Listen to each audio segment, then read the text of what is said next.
বড় সমস্যা আছে। এই সমস্যাটা আপনি যদি আল্লাহর কাছে আল্লাহ করায় তাহলে আপনাকে ব্যবস্থা করতে হবে। জারিয়া বানাবে আমাকে, তাহলে আমাদের জল সমস্যাটা আমাদের 30 বছরের সমস্যা।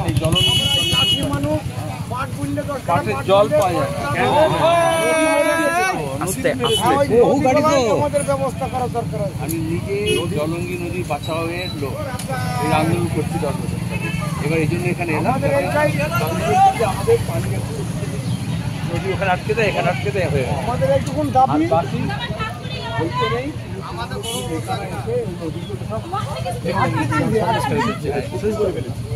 লড়তে হবে,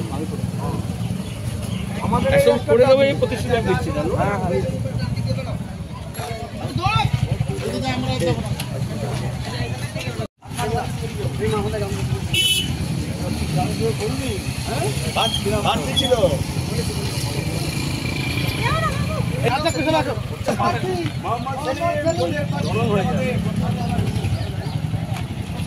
দিদি মোহাম্মদ সেলিম আমাদের প্রার্থী।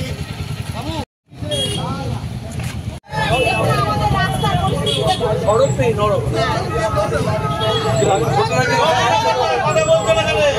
প্রধান ছিল। আমি থেকে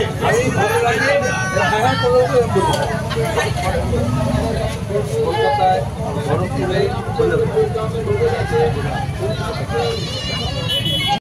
আমার আদর্শ আছে নবীর, যে একটা নবী আদর্শ দিয়েছে মানে সৎ পথে চলতে, যে মানুষকে ভালোবাস, সোজা পথে। সোজা পথে।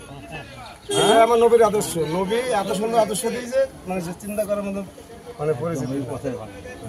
যখন আনন্দ করো না, সিরাতুল মুস্তাকিম, সিরাত মানে রাস্তা, সিরাতুল মুস্তাকিম মানে সোজা রাস্তা, সরল পথ। এই বেঁকে গেছে, চলেগা তো খাদে নাই পড়েগা, বেকা চলেগা তো খাদে পড়েগা। তৃণমূল ছিল, বিক্ষোভ তৃণমূল। এইবারে এই ভোটে অনেকেই তো আপনি জানেন, ভোটটা মুর্শিদাবাদ চত্বরেই। আমরা এখানে তৃণমূলের টিকিট দিল না, তার জন্য আমরা ভোট কংগ্রেসকে করি, এখানে কংগ্রেসকে জয়যুক্ত করেছিলাম। আমাদের দেখো, আমাদের সঙ্গে থাকো, হ্যাঁ আমরা কেমন দেখো। সব ক্ষুব্ধ বিক্ষুব্ধ এক জায়গায়। এখানে সব পঞ্চায়েতের জোর করে এখানে জোর পেয়েছে। এরা এজেন্ট ছিল, একদম হার ছিল, মেরেও ছিল। 80 ভোটে জিতেছে, তাও আবার বলতে সার্টিফিকেট ওকে দিতে না। আমার আদর্শ আছে নবীর, যে একটা নবী আদর্শ দিয়েছে মানে সৎ পথে চলতে, যে মানুষকে ভালোবাস, সোজা পথে। সোজা পথে। আমার নবীর আদর্শ। নবী এত সুন্দর আদর্শ দিয়েছে, মানে চিন্তা করার মতো মানে পরিস্থিতি। যখন আনন্দ করো না, সিরাতুল মুস্তাকিম, সিরাত মানে রাস্তা, সিরাতুল মুস্তাকিম মানে সোজা রাস্তা, সরল পথ। এই বেঁকে গেছে, চলেগা তো খাদে নাই পড়েগা, বেকা চলেগা তো খাদে পড়েগা।